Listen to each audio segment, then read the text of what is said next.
The city of Grand Prairie has made a small Central Texas town, and especially its police department, very happy. Thank you, sir. Appreciate it. Thank you very much. The GPPD turned over the keys to one of its recently retired police cruisers to Thorndale, Texas Police Chief Martin Jackson, so he could take it back home and get it ready for duty in his community. Yeah, absolutely. Our pleasure, man. Thorndale is 40 miles northeast of Austin with a population of just over 1,300 and a police force of 2 officers, including the chief. I'm trying to rebuild the police department and build a professional, modern police department in Thorndale.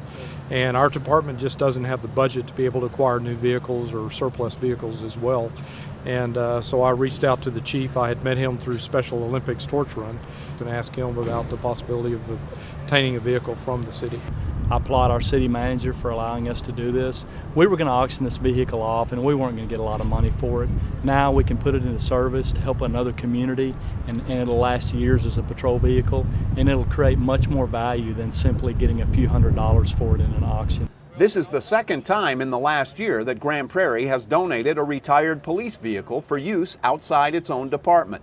Last fall, they gave a motorcycle to DUBISKI High's Auto Technology School.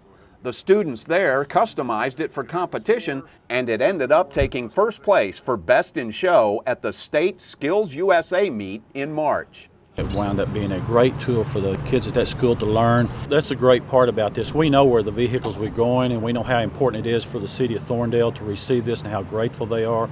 And we're just happy to see City of Grand Prairie be able to give them something that's useful for them. It's a very big deal for us to be able to obtain another vehicle for us to use in patrol and to help our community. It's a huge deal for us. Chief Dye says the city will continue to look for ways to make more donations like this one that can make a difference.